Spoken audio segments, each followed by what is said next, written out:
Good evening. Evening.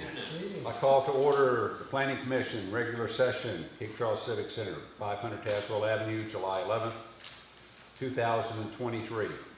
Roll call, please. Grossman present? Ashworth present. McCoy present. Strube present. Smith present. Holloway present. Let it be shown that we have a quorum. Would we all stand for a moment of silence, followed by the Pledge of Allegiance?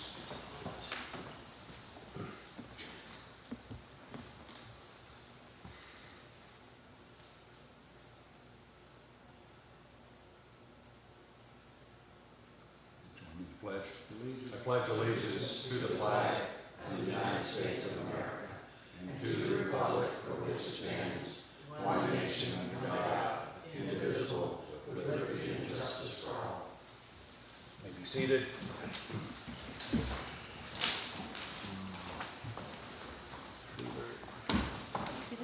So, on the consent agenda, do I have a approval of the agenda format?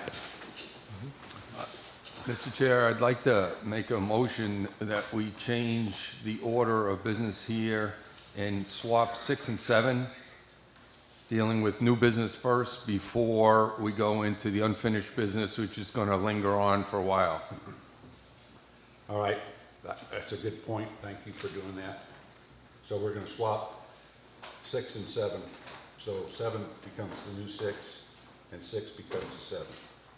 I apologize, just a point of clarification. So what the subject is... The subject was the numbers, the 6 is on here, it's unfinished business on the sign ordinance, and number 7 is the new business on the zoning map amendments. So we take up the whole public hearing and finish it all the way Okay, through. okay, got it. I see, the agenda's right here. I'm sorry. Thank you.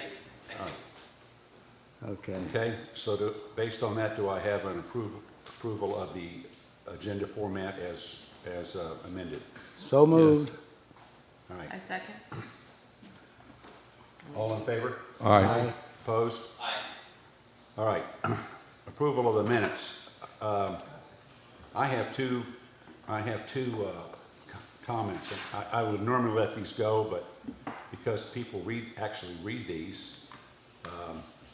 So the first one is on the 7 February minutes, factor 7, item 3, let me get to it.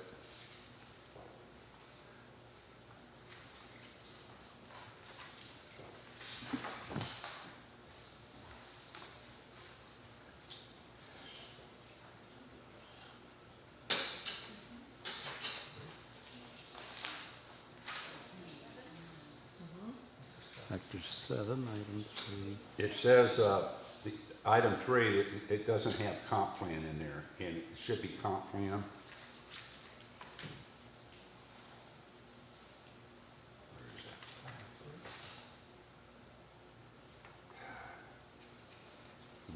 that? I don't have a page. I'll get you a page here in just a second.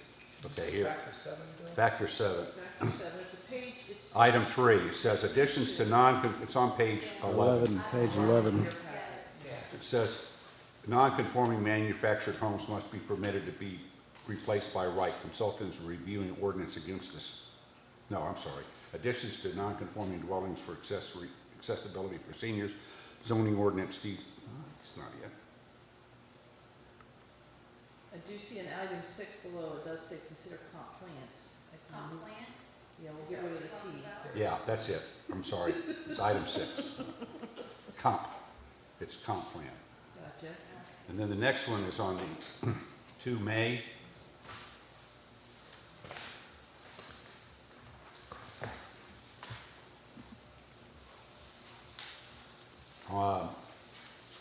Standing staff reports.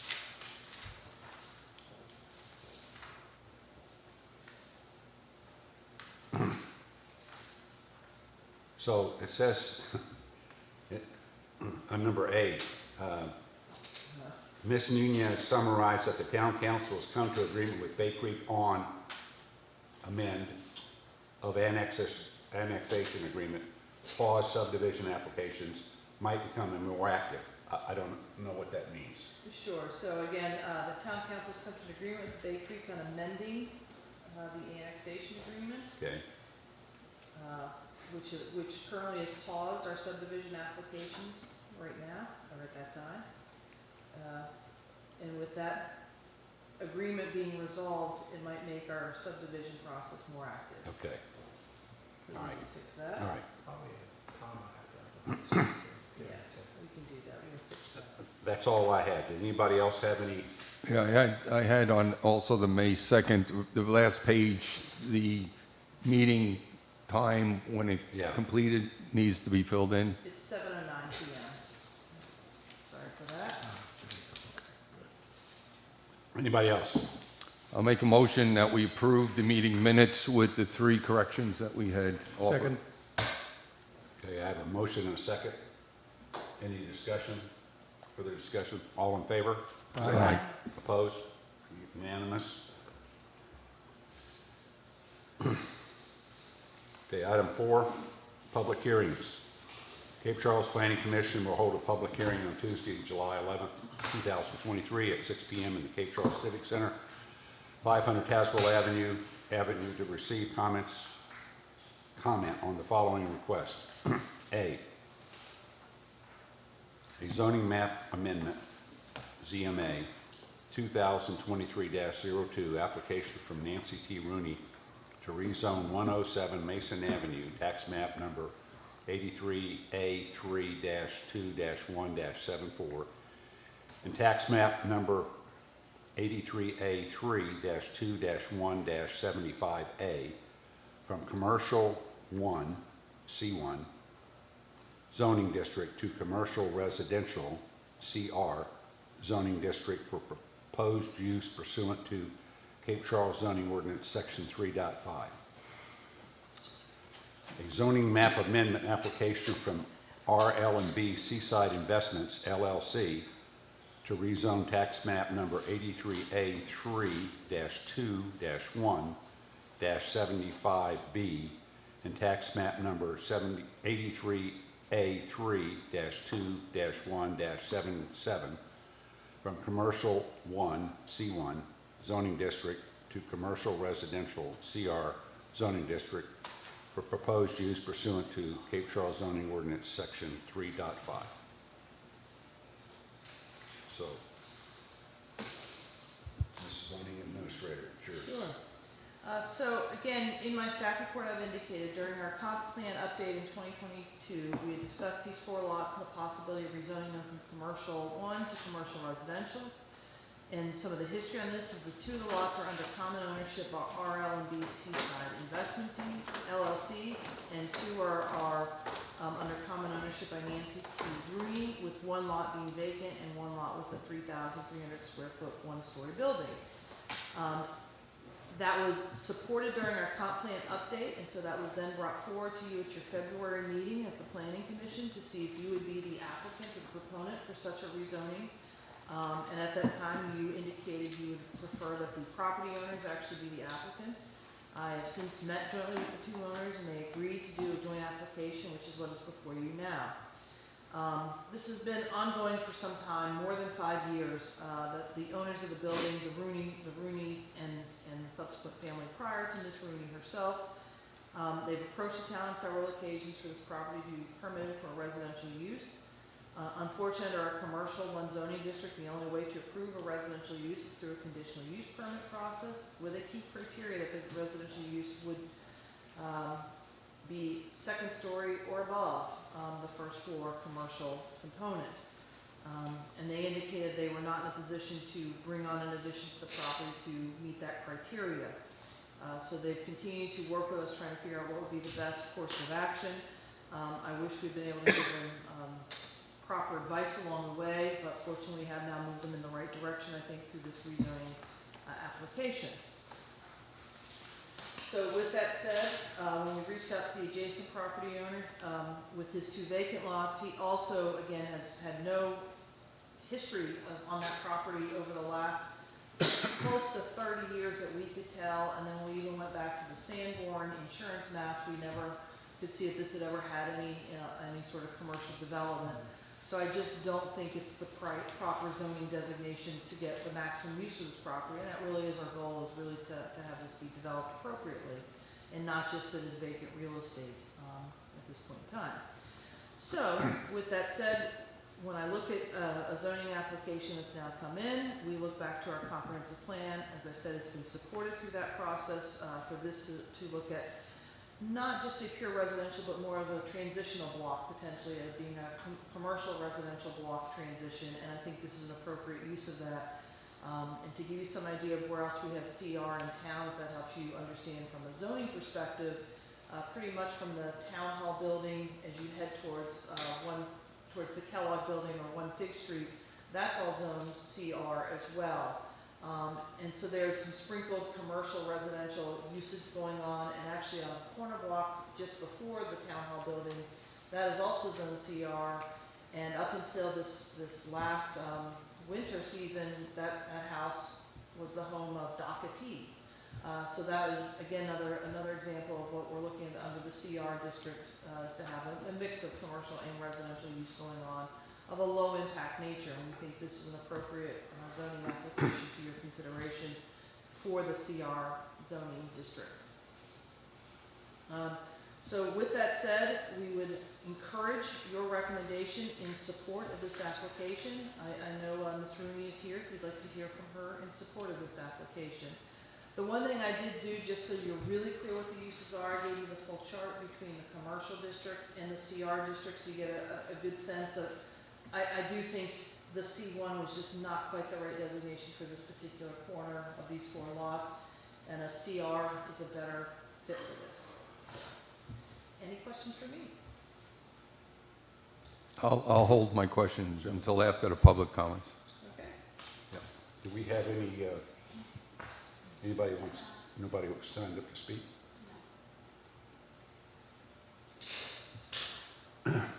Okay, so, And I should say, Mr. Jones is not here. He is the face behind, sorry, the LLC entity. So I spoke with him, he filed the application as well. So he is highly supportive of this, along with Ms. Rooney. But again, Ms. Rooney is here if you'd like to hear from her.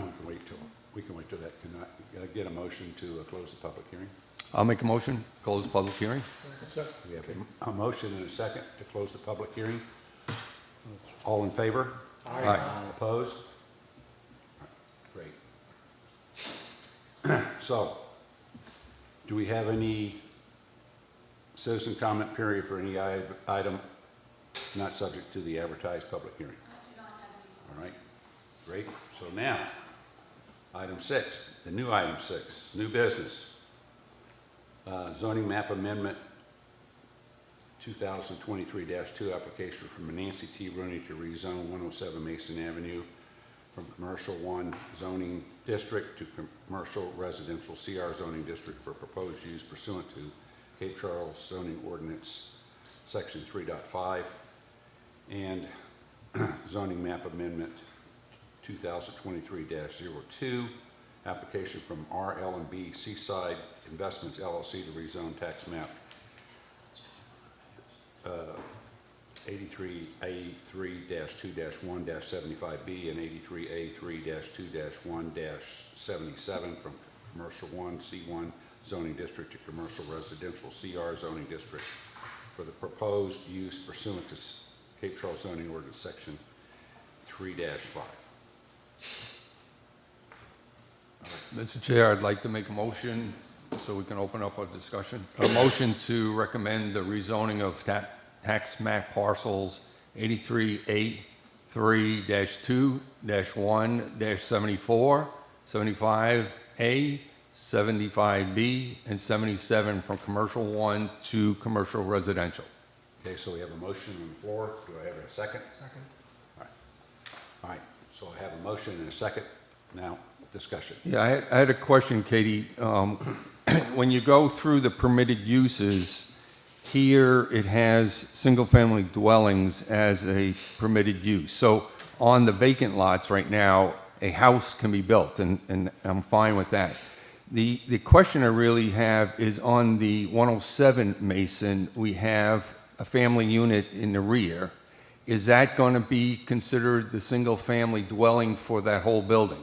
Yes, and that would finally make that a legal use of that property, which has been the crux of this matter for some time now, is Ms. Rooney has been desirous of living in the one-story building, and actually has been residing as such with the tacit acknowledgement of the town while we were working through to get this into zoning compliance. So can I duplicate that particular building style, one story on the neighboring properties there? And can I have a family residence at the front of that particular building? No. She could use the entire front of that first story for a residence if that was her desire, if it is rezoned to CR. I can tell you that is not the intent. No, I understand. I just want to know in the future, should other buildings be put in there, the entire building can become a single-family As long dwelling. as it meets all the other requirements, so if you're doing some sort of expansion or addition, or to develop the other lot that's under this common ownership name, it would have to meet the zoning requirements to construct an additional building, Mm-hmm, so. okay. Well, Go.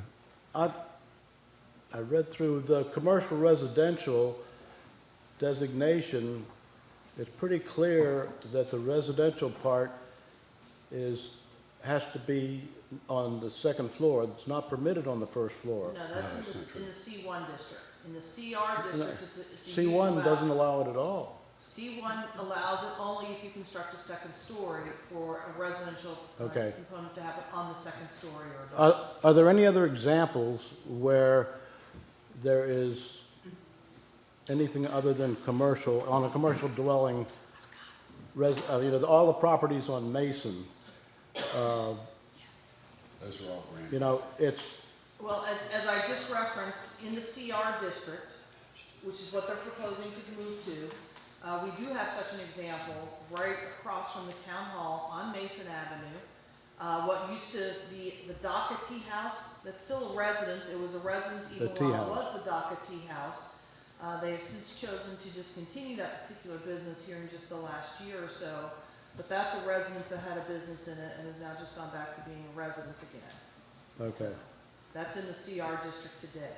There are other examples where there have been allowances of residential occurring in the commercial C1 district throughout this town. Some of them have done through certain statements being provided that this is going to be to address ADA compliance.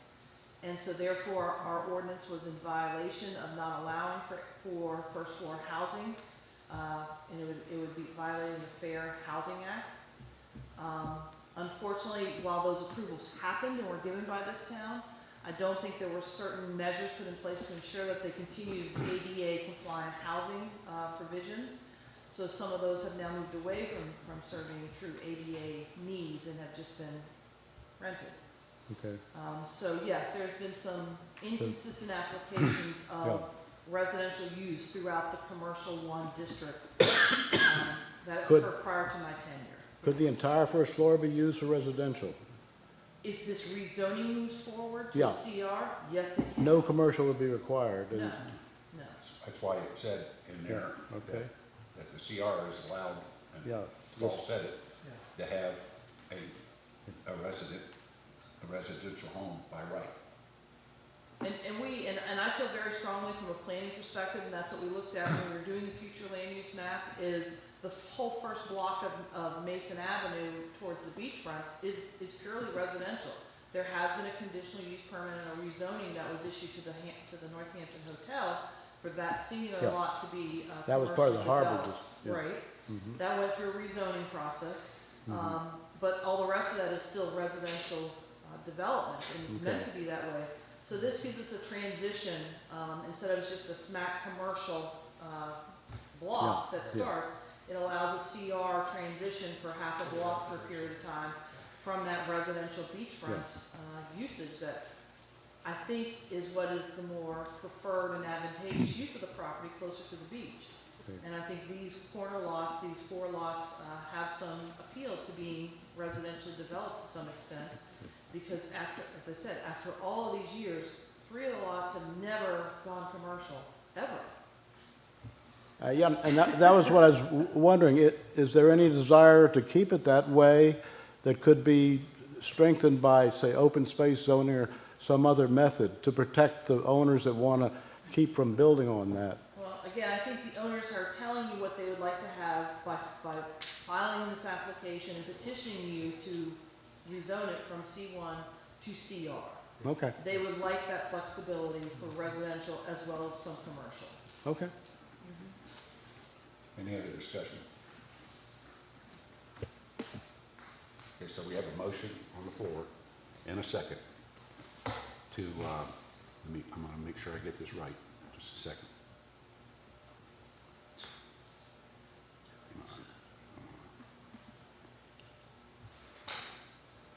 It's a touchscreen too. Bill. Yeah, this thing is, Would you like- motion, it's a motion to recommend the rezoning of tax map parcels 83A3-2-1-74, 75A, 75B, and 77 from commercial 1 to commercial residential. All in favor? Aye. Aye. Opposed? You have a unanimous consent? Thank you. Okay. And just so Good. the applicant is aware, this goes to the town council meeting next Thursday, July 20th, and they will take final action. Right. Thank you. Thank you, I'm about to cry.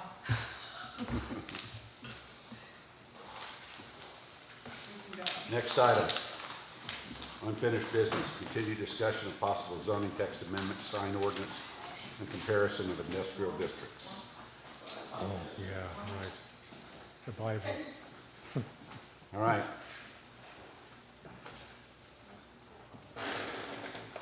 Yes. So I'll start with 6A first, which is the large chart for the industrial district. And there's nothing specific that I need you to discuss, provide input on this evening.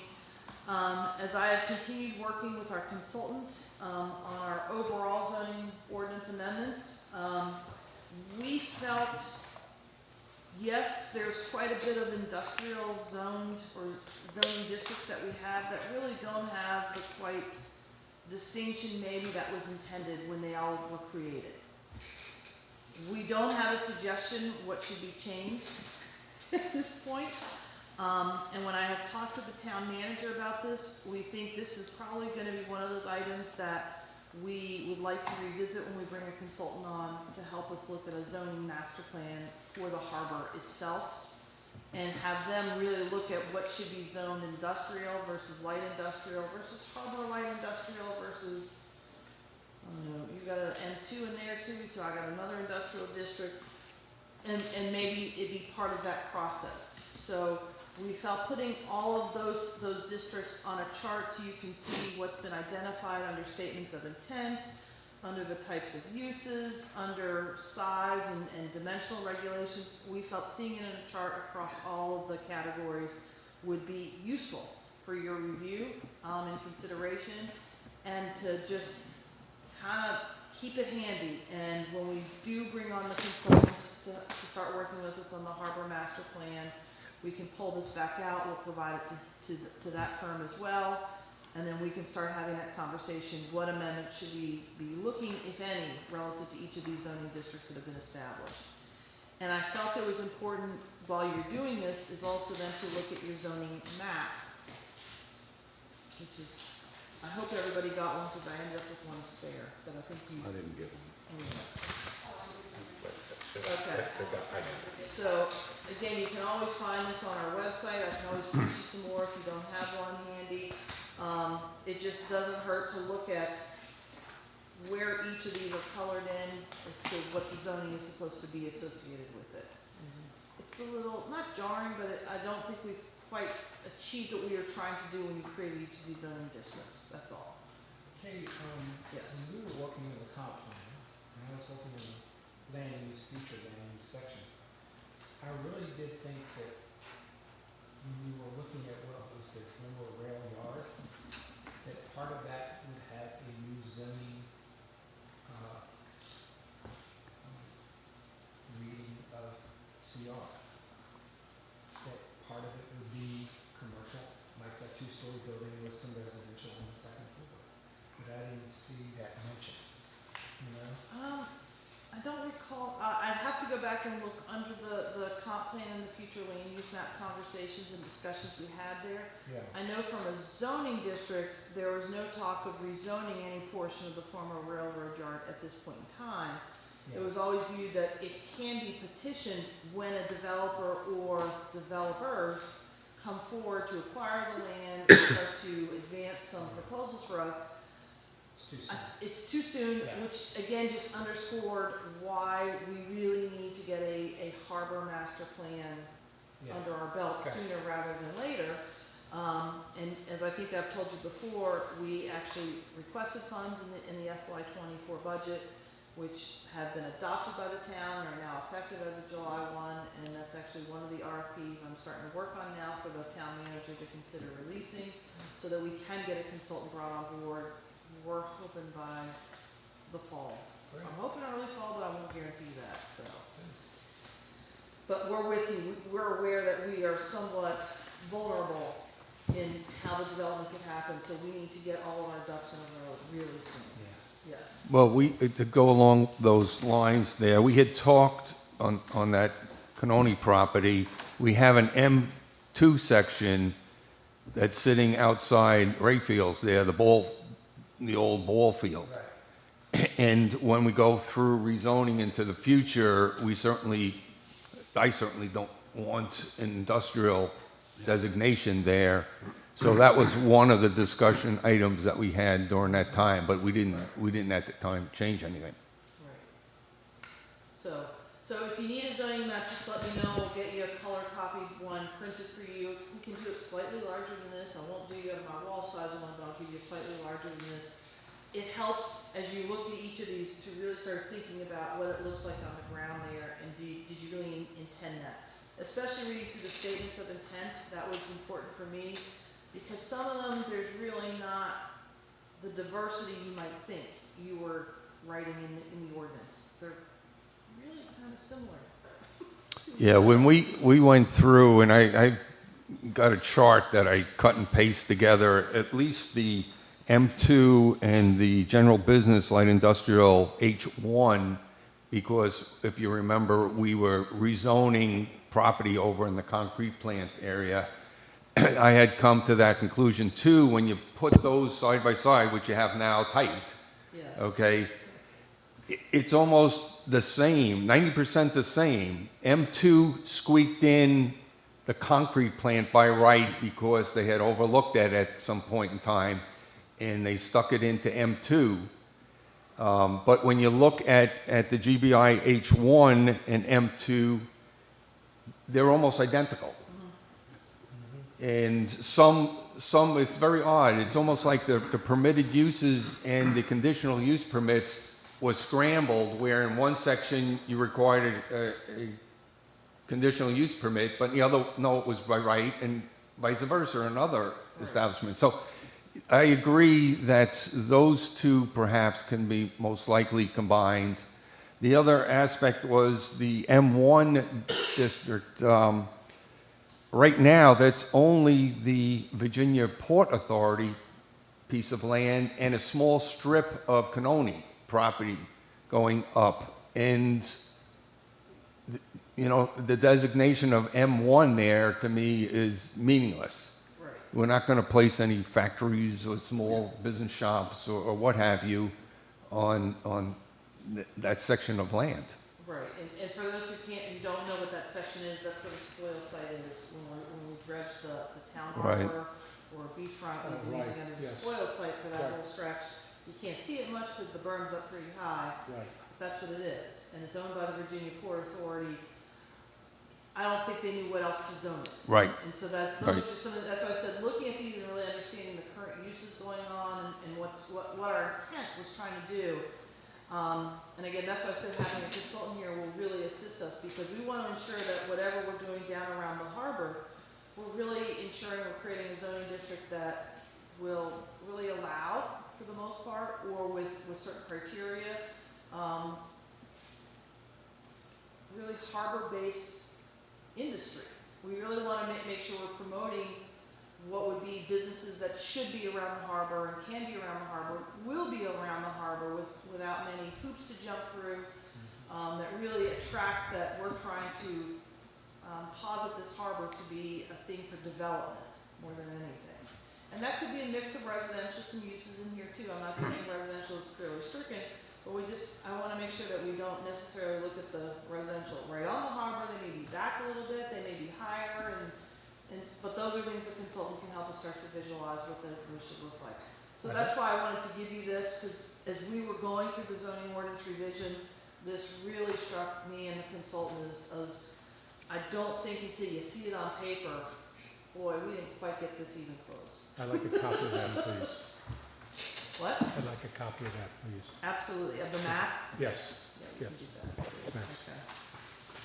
So that's all that first one is really just, it's not future homework yet, but yeah, it is. So I want you to keep this, don't throw it away, because in about 2 months or 3 months, I'm gonna ask you to pull it out again when our consultant is brought on board, so that he can be duly impressed how ready you are to discuss Okay. this. He or she, sorry, they. We hope it's a team.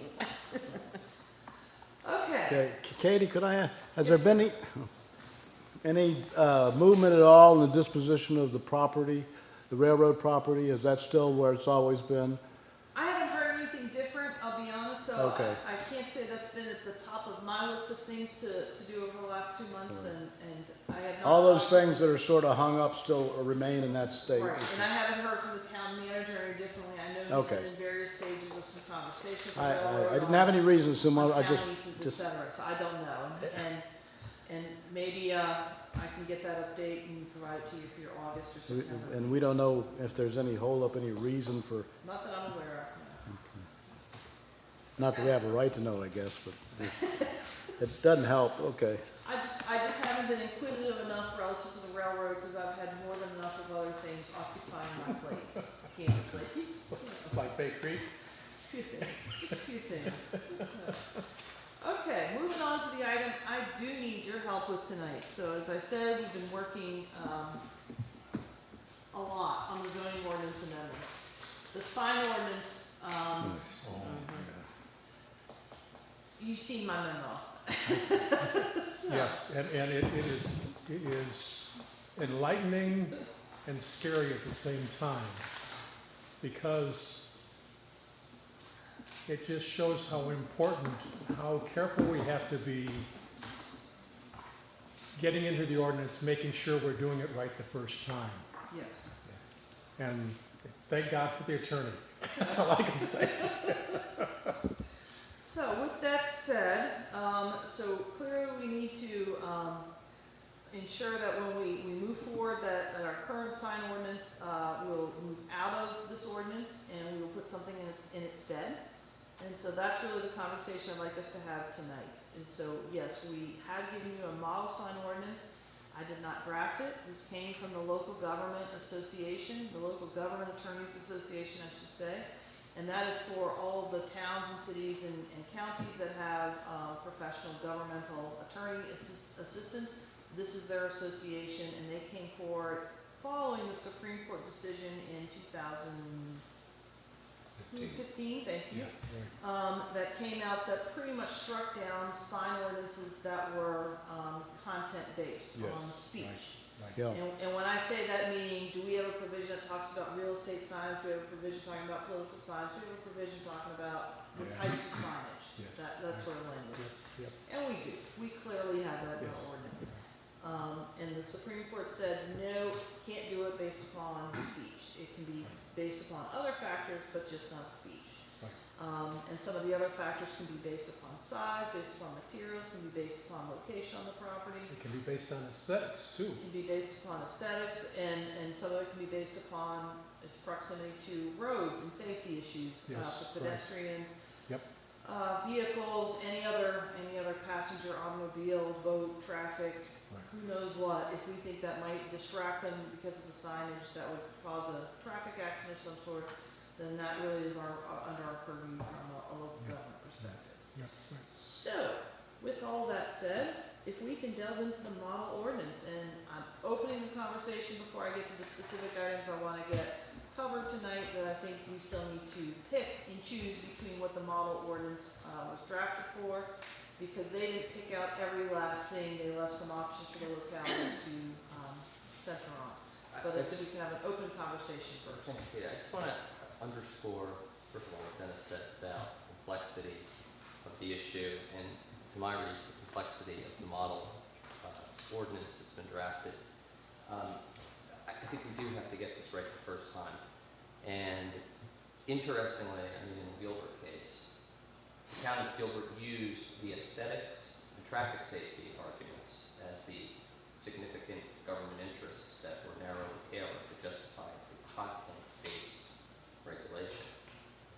But those justifications failed in the eye of the court because, at least with the aesthetics reasoning, it was under-inclusive.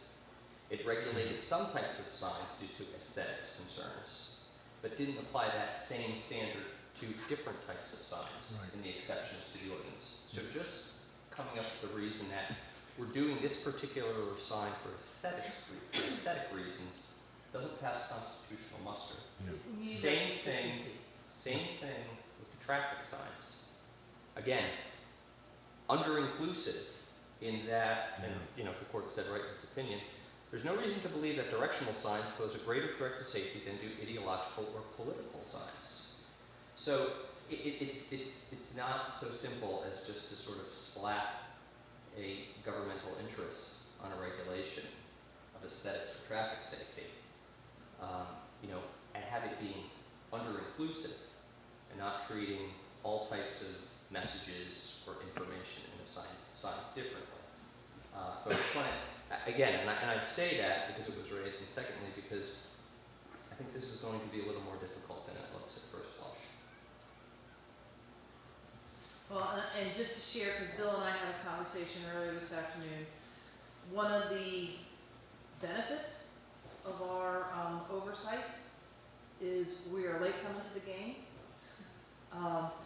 And so other localities have moved forward and did revise their sign ordinances in reflection of the Supreme Court ruling. So most other localities have been about 5 to 7 years ahead of us. So that's a good thing. So they've had some time on the books, so to speak. I do know there's not been a case coming out of Virginia or out of the Eastern court docket relative to signs. There still continue to be cases being pressed down in the Southern District, which is covering Texas, which is, I think that's where Reed came out of to begin with. Okay.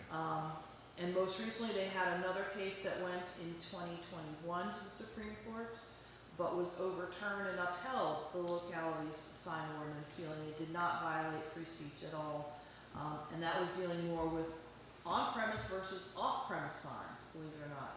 What some people would call billboards, for example, promoting a business elsewhere that was not where the billboard was located, to put that in context. And the Supreme Court actually held that the locality had the right to distinguish between off-premise versus on-premise. They did not view that as a violation of free speech.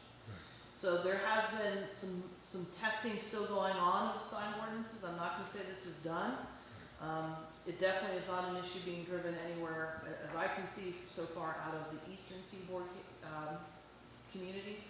Definitely the South seems to be one of the driving areas or regions that is continuing to press on this particular issue. So this will probably not be the last time that we're going to have to respond to our ordinance to whatever court cases may be coming down the pipeline. Katie, along those lines, do we know how many towns or cities in Virginia have adopted the model language?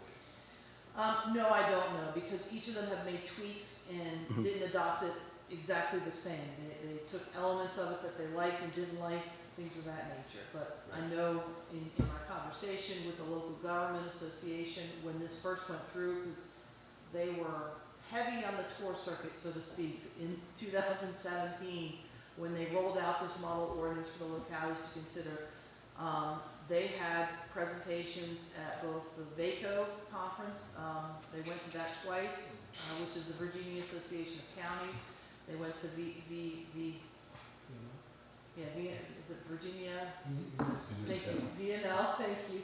They've been to their conferences, And then they ended up sending various attorneys that went out and did a road show as well. So I know that they did a broad outreach to a lot of localities because they asked for that assistance. So I don't know exactly, I don't think any of them adopted it as is because it isn't ready as is. It definitely has to be tweaked for every locality. And the couple that I have checked, Fairfax has been a big one, Arlington County, they were big proponents, and they were under a threat of a lawsuit from the Northern Virginia Realtors Association on their sign ordinance.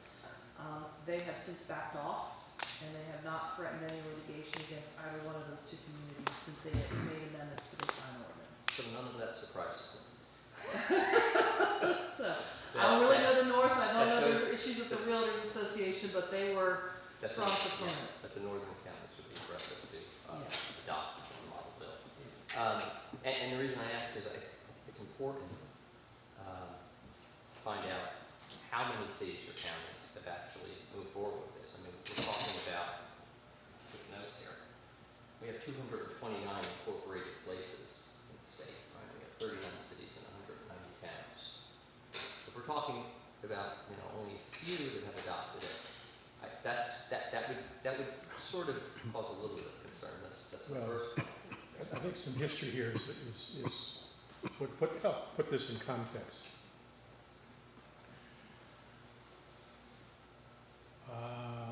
10 years ago, in that neighborhood, we had a brouhaha about a handful of people putting up signs anywhere they damn well please. And that's what got us started in this thing, taking it a little more seriously. And then we discovered after we put that together that it didn't pass legal muster, so we couldn't enforce it. So we were doing the best we could with what the information we had at the time. I don't think holding off on this is the right answer.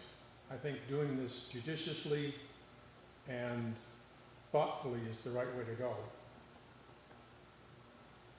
Understanding that folks here, most of us are older, are resistant to change. So anything we can do to make that easier for them to move forward, I'm all for. So I agree. I mean, I think judiciousness in this instance is very warranted. Yeah. Like, I think part of that judiciousness, Katie, you mentioned that you had spoken with NACO about this, or VACO? VACO. VACO. VACO, Okay, yes. do we have any feedback or information from people like the realtors or This- from First Amendment groups? This has gone nowhere except now to you No. to start to debate this. Okay, no, but you've spoken with VACO. Yes, I've spoken with Okay. Virginia Association of Counties, and then I spoke to Virginia Municipal League, their staff, to talk to them. Partly was to get my hands on the model ordinance and I need that material, because again, as I said, we are slightly late to the game in fixing our ordinance, and I know this is a heavy issue when this first came out. And so I knew that there was a lot of background material, educational material that was prepared at that time. So I obtained that from them, talked to each of them about their experiences and how it was received by the localities. What I can do, it sounds like you would like to have this information, I can try and put out a survey to all the memberships through our listserv to see if they can let me know, did they change their zoning ordinance in response to Gilbert versus Reed, and if they can tell me what date they've amended their zoning ordinance relative to the signs. And I can at least get you that information, and then I'll see if they'll be able to tell me if they modeled it after this model ordinance, or did they use a different process to do that. Well, I think what I'm asking, what I'm looking for is, you mentioned that there were a number of tweaks that a number of cities, however many that is, it could be 5, it could be 50, who have adopted this model law. And I understand the idea of getting the input back from the authors of the statute. I'm sure they're going to be supportive of it. I'm just suggesting, as part of our judiciousness, and I'm happy to do this myself, that we reach out to people who would have been on the side of Mr. Reed in the Gilbert case, to find out what they think of the model ordinance, and whether or not they have any concerns as to whether or not it's consistent with the Gilbert decision. Because, I mean, my position is the North Star for this entire issue should be Gilbert, right? It should be the test laid down by the Supreme Court. And if there's problems with the model statute, that's part of the judiciousness. I mean, and I think why we need to just move carefully, because we don't want to be in a situation where we have to be back here in 3 years or whatever, or 2 years, having to amend it again, or worse, dealing with a lawsuit from, an aggrieved party who either feels that I have a constitutional right to hang a sign from my door, I have a constitutional right to put a sign in my window, and why do I have to get a permit and they don't? Or why are we both under exceptions, but my sign can only be 5 feet square and their sign can be 25 feet square? Because I see those types of things. And I have no Germinating. objection to receiving any assistance from any member of this board in doing any kind of that research at all. I just don't wish to do it based upon the model ordinance. I think it needs to be based upon what draft this board settles upon, as what language you're seeking, and then start to feel out people and see what your thoughts are. Because there's some elements of this you may or may not want in your ordinance at all. I don't know, so. One thing comes to mind, and you're talking about outreach. As you can see right now, there's very little community participation in this discussion. But we have learned quite well how good we can be when we did the last comp plan. We had a really rich interchange with the community. If we can consider how we can approximate that in this process, I think it will address most of the issues you have. And I don't disagree with that at all. This is, again, one piece Yeah, right. of what is going to be quite a few zoning ordinance amendments Right. that you're about to see over the next 2 months, Yeah, that then will start moving out to a public hearing process. right, So right. I can't engage the public yet, so you No, guys no, start to yeah, settle on exactly. what your We recommendations. need to have something and concrete positions to are going engage them be. with. Yeah, exactly, right. Right. Can I clarify one thing? Are we trying to solve an existing problem, or are we trying to head off a problem before it occurs? I have a sign ordinance that for the most part I cannot administer nor enforce. It's not legal. Have you had cause to try to enforce it? Yes. Okay. Oh, So yes. we're solving an existing problem. That was my question. Yes. So there are problem signages, we believe, in this town right now. So, Yes. so just a little bit of history. We worked hard on a sign ordinance. We had no background. Right. And, well, we had the previous sign ordinance, but, Right. and then as soon as we spent all that time doing it, our planning and zoning administrator came back and says, well, I found out that there's this Supreme Court ruling, and so we need to redo Yeah. the ordinance. Okay. And now we're finally. Now we're getting. Yeah, to yes. that. That was 5 years ago. Yeah. Well, has it been determined that what we did produce was so replete with content-type stuff that there's no point in even trying to use it as a starting point for what it is we want to achieve? Why would we do Or was that all basically invalidated by the Supreme Court ruling? Well, as I read through your ordinance today, which is why I gave you a copy of that, so you could have a chance to read through this as well. But I'm not an attorney. I mean, that's who it takes. I understand. I find this ordinance at roughly 17 pages, an extremely lengthy sign ordinance in greater complexity than is needed for such a small locality. That's my first yeah. comment to you. Yeah, right. We get very involved in various things, and I think I have to be honest, it's poorly written in some spaces, where it doesn't give you the proper information needed to know, okay, you're telling me you can have certain sign sizes, but you left off some of your zoning districts. So I only have it for one or two of your zoning districts, Oh, but yeah. not all of your zoning districts. Supreme Court's gonna barf all over I that. think you're absolutely right, Katie. I mean, I read the existing ordinance real quick, and, you know, clearly there are some types of signs that have duration limitations on them. Yes, And there can be no other justification under Right. the statute than the message that's conveyed in the sign. right. I think this is exactly the type of example that It's been to Gilbert the was point talking where, about. where all I am at this point doing is, yes, if signs are being proposed, I'm ensuring that they're adhering to, fixation, if it's a commercial business fixation, onto the structure in compliance with historic district guidelines, and ensuring it's a proportional sign size to the frontage of the building frontage itself, and it's proportionate if it's a rental property and there are other commercial spaces in it. So I'm ensuring that not one sign dominates greater than another commercial sign. So those are the only real administrations I'm doing relative to signage of commercial activity. With the exception, if they end up trying to place signs that are off-premise and/or on town property without receiving appropriate authority or permission from the property owners, whether that be the town itself, or we've had complaints that other signs are popping up, and these are the temporary signs advertising, I'm gonna pick on the concert of park, for example. If they didn't get permission from the property owner, then we have been removing those. Because we've been allowing them if I can have evidence that the owner said, yes, you can have the sign there. And so, for example, the corner of Fig and Randolph, as you came into town, when I first started this job, had, I don't know, 12 different little signs stuck in. Some advertising the market, the farmer's market, some advertising oyster, it's not there anymore, but I'm calling it the wrong name. The Pearl Market down in South Pryor County. Right.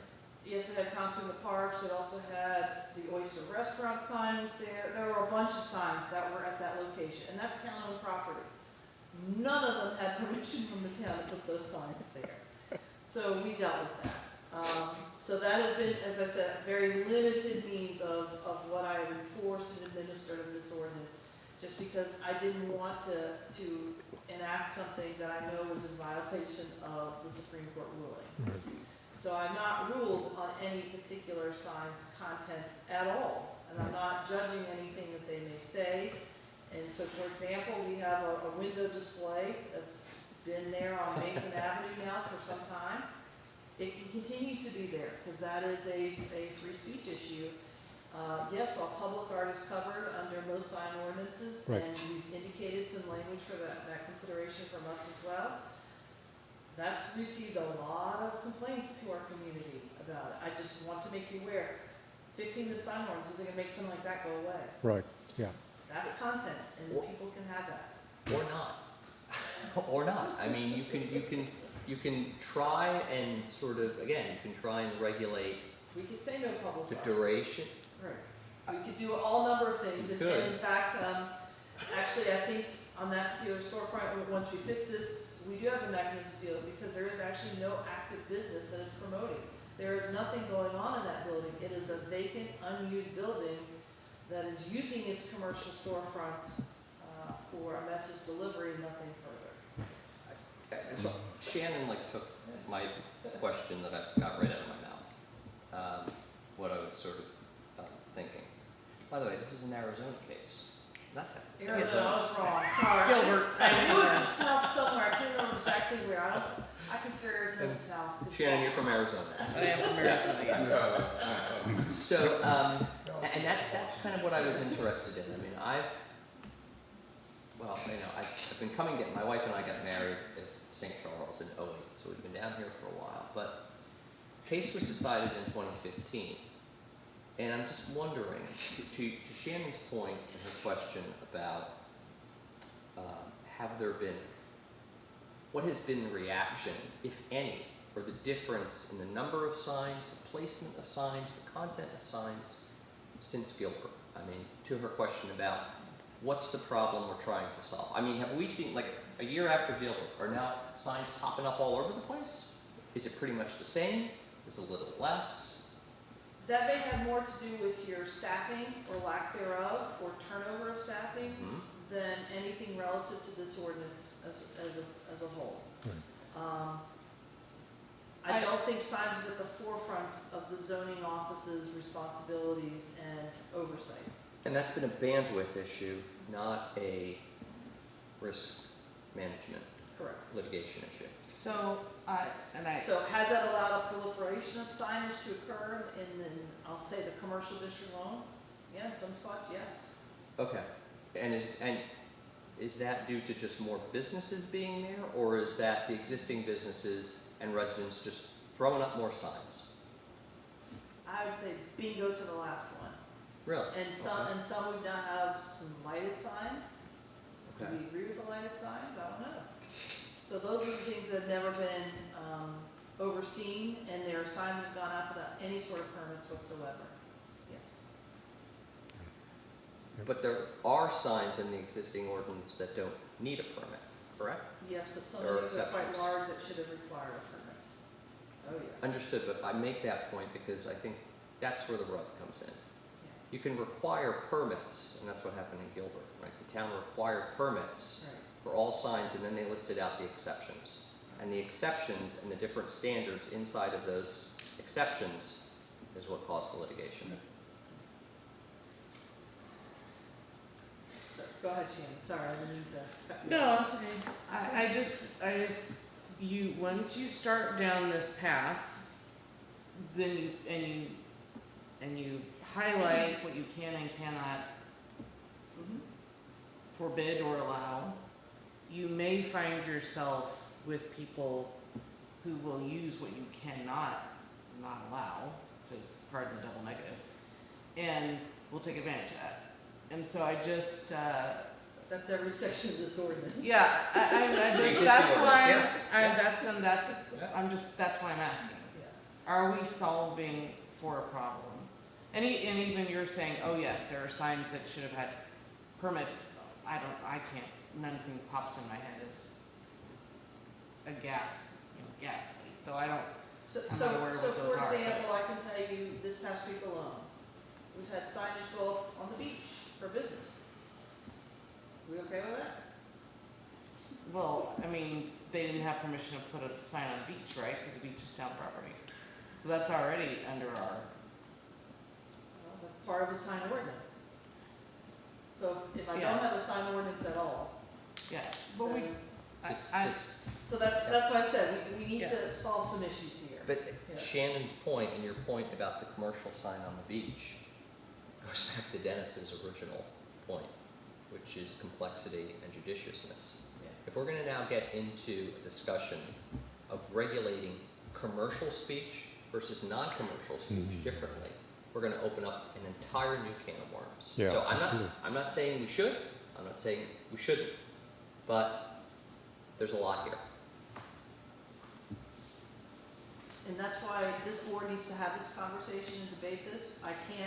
I'm not going to force any proposed ordinance upon you. I've given you a sample, I've given you a draft model ordinance that was prepared by the local government attorneys association. If you find that it is insufficient, then let's see what we'd like to see in our ordinance. So, I think it's the starting point, at least, the conversation. I agree with that. I mean, we had no starting point except the old ordinance Right. last time, and that wasn't much better. And so at least we have something that a bunch of lawyers got together and did it. So I would assume that it passes the test. But like you said,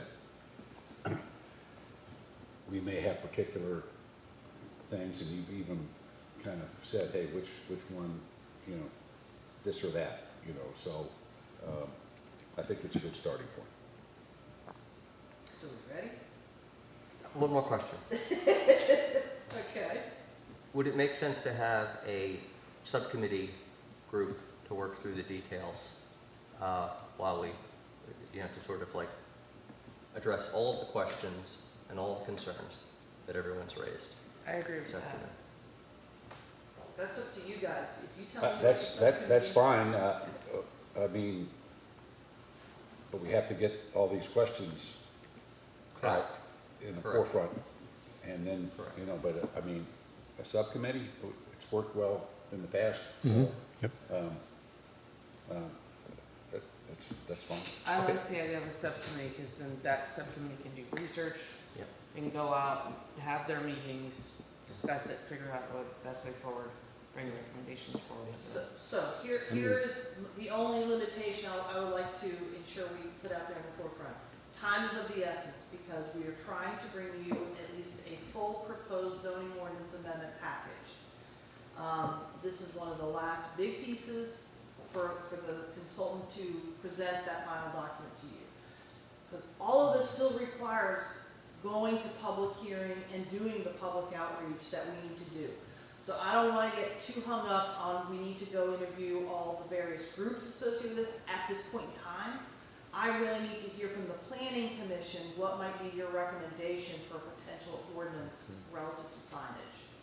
So I have no problem doing additional research, I just don't want you to think you also got to ensure you have canvassed every potential group or affected individual associated with this at this point in time. I really am trying to hear from you guys as the planners of our organization, what you think should be happening in this document. So I'm great with the subcommittee, I just don't want to make sure that you're not going to use that to say, well, we need 6 more months to review the well, signage section. So I guess, That's all. in that regard, if the subcommittee wants to have fairly frequent meetings with the entire board, the third Monday would be available as an opportunity to do We that. have work sessions, and the subcommittee can meet at a time that's more appropriate. They can meet with greater frequency.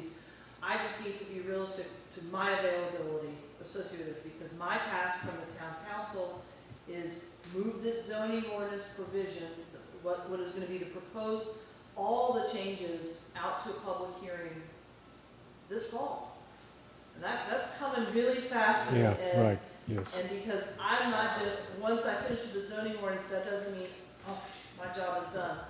I still have a PUD ordinance amendment that I've got to be working on with the developers of the Bay Creek associations, et cetera, to move that PUD ordinance out to a zoning amendment process as well. Yeah. So I have another 6 months worth of work still on my plate coming. And I'm just trying to adhere to a town council deadline and priority that they put on my shoulders. So, please. Sorry, Dylan. No, I understood, I just think, and even if it's not a subcommittee, even if it's just a working session, I think this is a topic Absolutely. better taken up in a working session than us I agree. in a rainbow format trying to figure out, sitting here, I just don't think it's gonna be productive. I agree. We'll sit here for 2 hours and I just don't know that. You'll still sit here for 2 hours and just be. But it'll be around a table and it'll be, okay, everyone go back, do this, these are the things we're, you know, And so if that's the preference of the group as a whole, then we can absolutely do that and schedule for a work session the third Monday of the month. Yeah, well, if you're under time crunch, there's not much other way to do That it. puts me the next. So there would only be one work session? No, you're gonna have to have more than You can one. have more than one. I'm just And trying to start getting on the that's why calendar. I'd like the subcommittee consideration. But, They can meet more frequent and bring and I have no it problem back. with the Yeah. subcommittee, as I told you. I want to make sure it's a time frame that is realistic to everybody. What is your And I'm time just- frame? I'm putting forward to you, I have a desire from the town council, they would like this zoning ordinance amendment process to move forward this fall. This fall. And that means, it's not just that you guys finish and tell me you're still debating it and you're preparing the amendments, that I have now a draft amendment package that I can share with the town council, see if we're on the right track, and then start scheduling public hearings and public input sessions in advance of the public hearings on the entire document. Yeah. So, So for example, we had a committee that worked on the housing, yes. and it was Paul, myself, and Katie, and we met almost on a weekly basis for a couple hours on a Friday morning. So something along that line, but I think the committee thing, that way they can feed to the rest of us. Yeah. you know, what they've learned and whatnot, and discussed, and, you know, it makes, it brings a little bit more cohesiveness to it, so. I'd like to bring up a thought. Cape Charles is now a Main Street community, a national Main Street community, not just a Virginia Main Street community.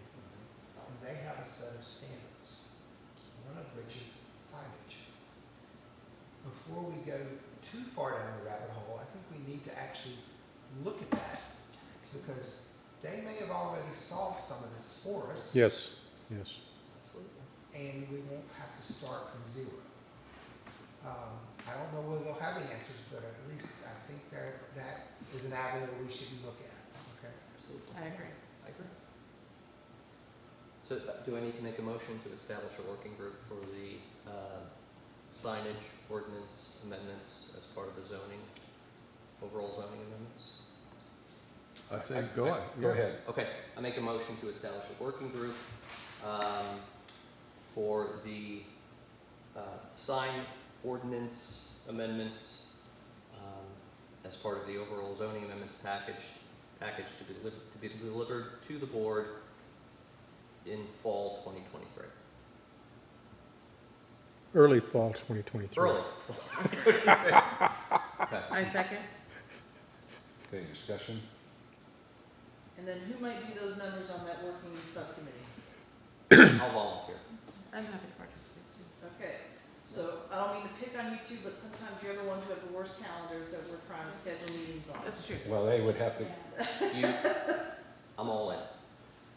So And- during the day, Yes. And as long or as, an evening, or something like that, whatever they do. Do it. during the day. I don't mean to be pressing that, but if I'm gonna be a part of these working committees, so if I can get a couple during the day, that would help me, because I have night meetings almost every. and I am fine with day meetings as long as we're in the 21st century and can use Zoom. I don't have to be here physically every single time. Shannon, would a particular day work best for you, a Monday or a Mondays and Friday? Fridays are the best days for me. Okay, so let's do Mondays. We got the work session on the 21st of August, correct? And we got a work session this month. You could have one this month in July, if Oh. the board wanted to. You can come I think into the a work 23rd, session. If you don't wish to have any further conversation tonight, we can push all this to a work 24th. session, so we get into Let's a more see. favorable 24th. climate for you to have these I'm here conversations, if you don't feel this is conducive. 17th. I'm not here the 17th. The third, the So third, if that's the crux of it, I, well, I mean, It's 20, the 17th, Fifth. the 17th is the third Monday. yeah. But what are you talking, We could do the 24th too. but no, Yeah, it's I okay. can you talking a work session? Because we just Yeah. talked about going to a subcommittee. I know So that. they will come back But- when they are ready, right, to us. I don't have to schedule anything until they have met a couple times. That's a, well, I mean, You understand what you're putting, yeah, I understand that, but, that's fine. Well- But if we have we're gonna do that, then what you're saying is a work session would be in August. And that's, you know, I mean, hey, that's a month and, you know. Well, the Right, but we've got to subcommittees- let the subcommittee get together Okay. and map out what they think they can accomplish and by when. Then we can schedule around and accommodate. Yep, that's fine. We don't have a work session scheduled for July, No, No. right? right. No. You typically don't have work sessions in the summer. That's been your request, yes. Not yours, particularly, the group as a whole. so. Yeah, I know. right. So if the subcommittee gets together 3, 4, 5 times, whatever it takes, and then we have a working session in August. In between that, we agree that we look at emails, we can read things, etc. And then we come together in August for a working session.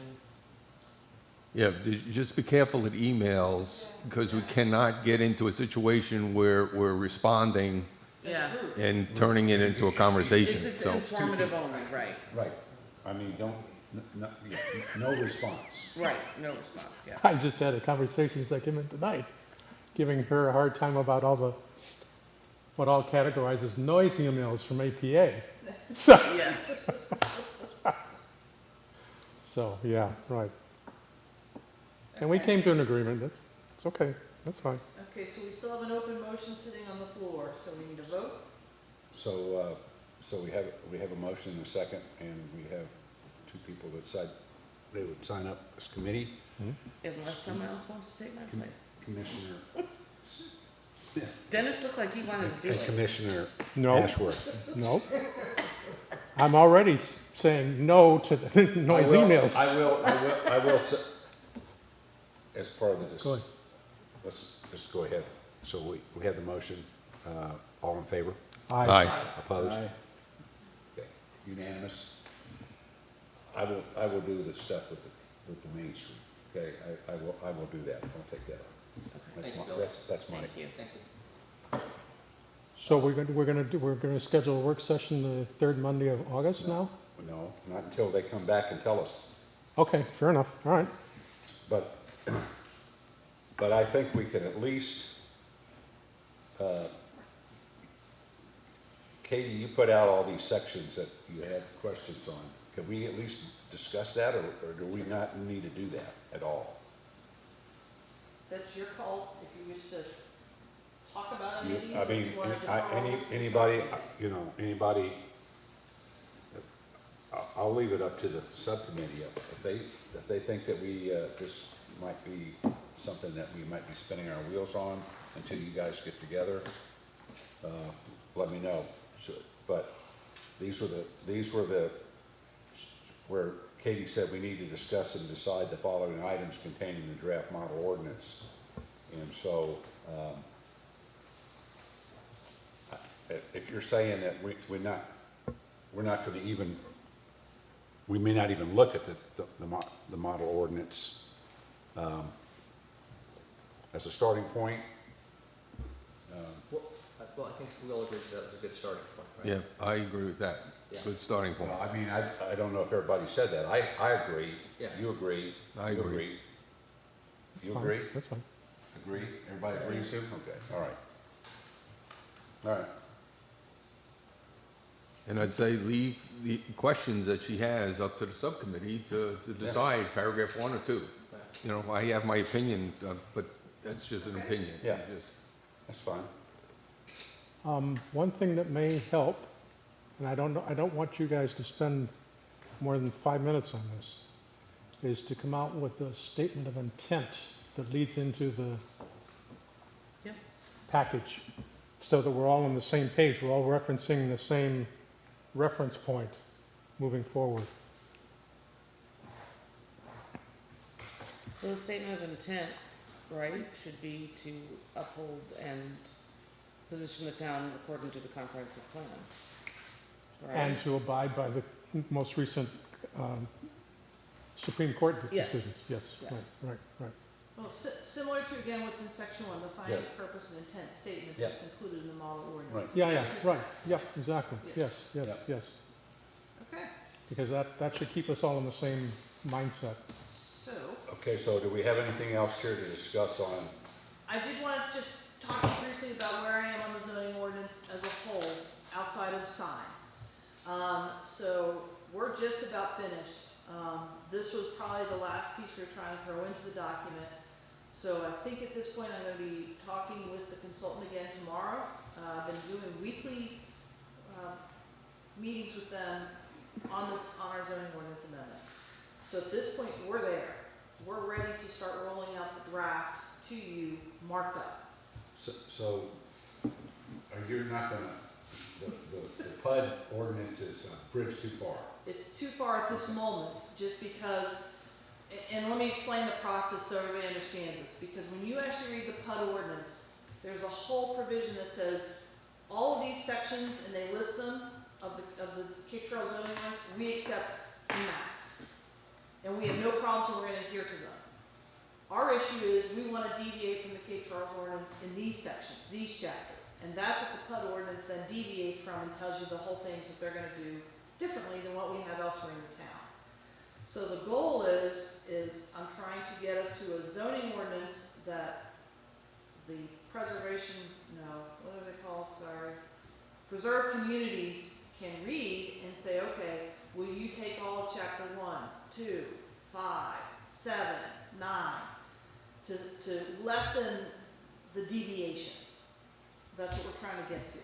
So, for example, I'll hit in Article 4, we have a whole thing on swimming pool regulations, which sounds like a no-brainer. But there has been a deviation that's happened under the building code. And so we're proposing that we put some language back into our zoning ordinance and continue a provision as to how we oversee swimming pools. And actually, if I can get that in, then Bay Creek has already told me they would prefer that that language gets inserted, so that we're ensuring we have fencing around all pools. So if I can get that in, then that will be a deviation in the PUD document, things of that nature. And that's everything from the stormwater regs, which have changed. The Chesapeake Bay Act has had some updates, so we're bringing that current. The Wetlands Act has had some changes, we're bringing that current. We had another one that just had another round of changes. So everywhere that I can bring us into compliance with state law, and then lessen what Bay Creek will have as a deviation in the PUD document, that's what we're trying to achieve. Yeah. So, yeah, I'm not quite ready for the PUD to start moving forward until we get to a cleaner draft. Yeah. So at this point, what I'd like to start doing is finalizing that document with our consultant, and then start being able to roll out the marked up draft to you. Are you going to roll out a chapter at a time, or? I can do chapters at a time. We're doing a couple of different things. So as we've shared with you along the way, definitions are moving out of Article 2. They're going to go into their own appendix as a definition section. And that's all definitions. And we had definitions under the sign ordinance. We had definitions under Chesapeake Bay Act. We moved everything under just definitions, period. And most of those, a lot of the change you're going to see came out of the housing committee's, subcommittee's work that we did on those. One of the other changes you're going to see in Article 3 is we've changed consistency so that everything looks in a chart by the dimensional regulations. And that's going to be in every district, it's going to look like that. So you can do a better comparison shopping between the districts, things of that nature. So some of these are things we've talked to you about. They're not really substantive changes, but they're going to be some just formatting changes of how we're trying to make this consistent. There are a couple of substantive changes. Those are the ones we want to flag to you to see if we hit this right. Penalties is one section. Penalties and violations section. We have put in the language associated with civil penalties. We really want you to understand it, read it, and see how this is going to work for us. I'm trying to think there are a couple other, not controversial, but some calls I made on your behalf, and those are the ones we're going to flag to make sure I've hit the right call, or you guys need to weigh in and let's move in a different direction. So I probably will roll this out maybe 3 chapters at a time, because I think you can really handle it. And that they may be appropriate then for a work session. Yes, and those will be work sessions. Yeah. And so, yes, I do think you're coming into an August work session. I haven't confirmed that. I need to talk with the consultant tomorrow. That's why I've got to call her to schedule them to make sure that she and I can finish all of our work associated with it, and we can get this into an August calendar for you to start looking at. So that would be August 21st? is the date? Yes. Okay. Potentially, that's what I would be booking for you guys. I just didn't want to commit tonight. I needed to check that out with Summit Engineering to make sure we can get the work product to you by then. Because I may piecemeal it out to you, and we only take up a chapter or 2 at a time, but I'm probably going to release the whole thing to you at once. It's a big document, but at least we can say we're going to focus on only these 2 chapters or these 3 chapters for this particular. Well, it's nice because I just got town code for next Thursday night. So it's like getting the zoning ordinance. So, and once we actually finish the zoning ordinance and this is all said and done and we can adopt everything, the whole zoning ordinance will end up getting codified and become part of the town code. Right. Because if any of you try and look for this online, it's hard to find it because it only sits on one spot, on the planning department page, and that's it. And moving forward, once we get it all moved to the public hearing and adopted by the town council, it's gonna get codified under the Muni Code, which is where the rest of the town code sits, and it will become part of that, so it'll be easily searchable here on out. Yeah, great. That would Yes. be great. That would be great. So, and they were gonna hold it up, I'm like, no, finish the town code, and we will still be an appendix to it, it'll be the whole zoning ordinance, et cetera, will be part of that town code when it's all said and done, but I know Libby has moved forward with all the rest of it, yes. So, okay. And that's it of zoning that I want to talk to you about. Okay, so, report of, in number 8, report of officers and committees. Okay, discuss that a little. Number 9, standing staff reports. Do you have anything to say about that? I do, in your staff report, I do want to go over a couple items just so you're aware. As you know, and was noted in the minutes, we had been on pause on some of our subdivisions in our review of those applications because of the amendment proposed to the annexation agreement that needed to get resolved by town council first. That is now done. And that's a huge step forward for everybody. If you're not aware of that, it has been done. And this really puts to bed the responsibility and financial responsibilities associated with expansion of water and sewer capacity infrastructure. Right. That's now been resolved, and that's been a lingering issue for town council for many years. It's done. And with that said, we can truly resume all of this and know every time we sign a plat that we are truly agreeing, we can serve you today with water and sewer if you should build every house on this plat. And that was one of the issues that I was concerned with, and would put some pause on some things is if every house managed to come get built that we had already approved, could we truly accommodate it with our capacity, both permitting and infrastructure and materials and equipment, and we're confident we're there now. And Virginia American Water is also aware of these obligations too. So with that said, we've moved various plats forward. I've outlined all of those, so we'll continue to keep you updated as I get more subdivision plats coming in, and they are coming in. That's all I can share with you. Yeah, So, I hear the back of that beeping all day long across the Yes. street, so. For Board of Zoning Appeals, we wanted to make you aware, there was an appeal of a decision I issued that I think has some significance for this board to be aware of relative to, I had a fence application some time ago.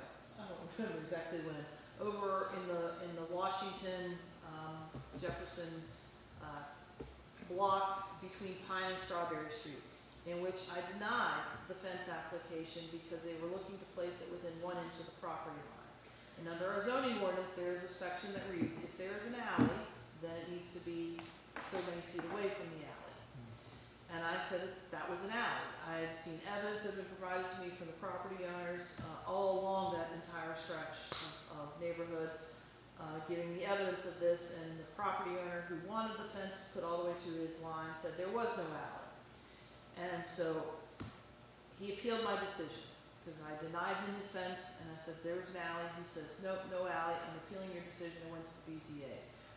We had extensive testimony and research done on this matter by the applicant and his attorneys, and other attorneys got involved. And to the point where we have heard and spoke with our town council as well, town attorney, I should say, and he has given an informal conversation to myself and town manager, which was shared with the BZA, that we actually have a definition of public alleys that sits in our town code that is not in our zoning ordinance. Because we talk about alleys in our zoning ordinance. Town code talks about public alleys, and a standard has been set as to what is a public alley. And we need to adhere to the town code. And so it did make my decision a bad decision. I did not reflect other legislative actions that had happened on this town by the town code. And that was actually not a public alley over in that block of Washington and Jefferson from Pine to Strawberry. It was a private alley. It is a private alley, and if there are interests that should be preserved, those should be preserved through a civil process, not through the town zoning ordinance or zoning administrator to do so. Right. It's significant because that's not the only private alley that's going to be back before this town with an issue. So, right now we are waiting for the appeals which I think is this Thursday. It is this Thursday to see if anybody was going to appeal the decision that the BZA had reached, overturning my decision. I don't know if there's going to be an appeal. It doesn't sound like right now. So far, anything has been filed. I know there have been conversations on both sides because it was a 50-50 decision from the property owners. I heard from every property owner on that block of Cape Charles, and 50% wanted the public alley to be left open to traverse and get their cars back there and their boats back there and their golf carts back behind their houses. And I heard from the other 50%, shut it down. So, I don't know where this is gonna end up when it's all said and done, but we still need to resolve from a town perspective as a whole, what are we going to do about these private alleys? And are there any rights that we should be adhering to? So as soon as the appeals time period runs out, I have, I think a memo is coming from the BZA with their position and recommendation to town council on this. I've prepared a map now of, we have all the alleys, of course, that was in our comp plan. There was one alley that was left off that we've since added to the list. And with the map I've prepared, it also now includes where trash pickup is occurring on these alleys.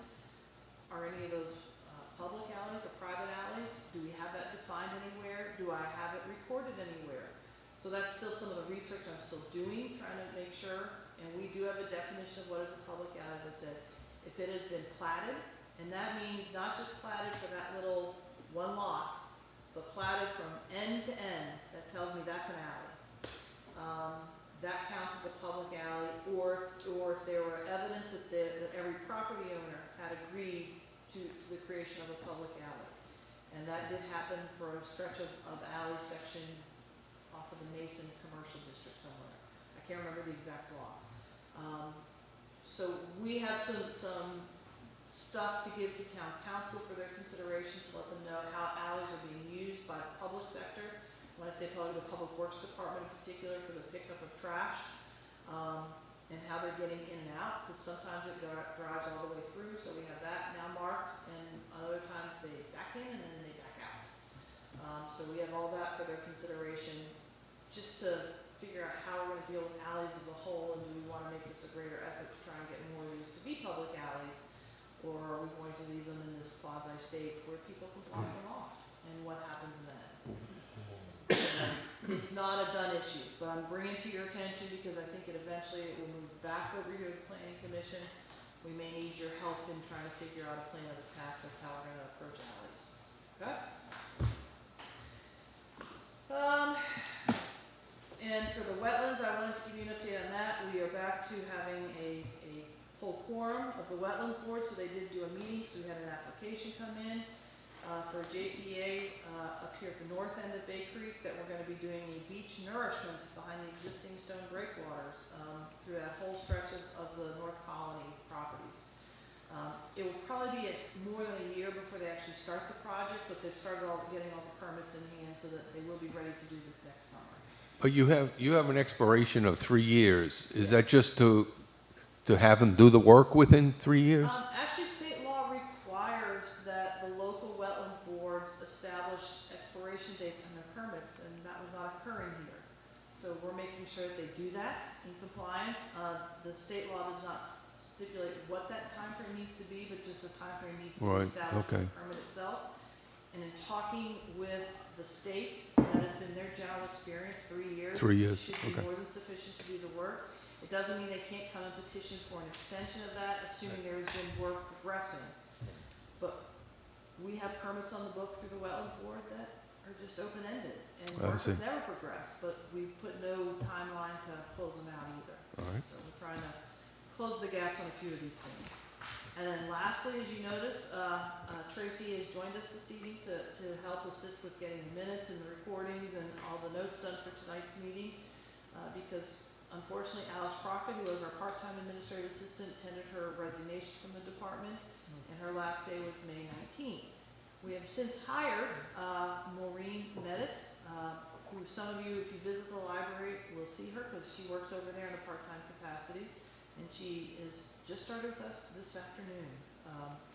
I did excuse her from attending tonight's meeting because I don't think that's fair if I want to keep her. First day, we do the night meeting as well.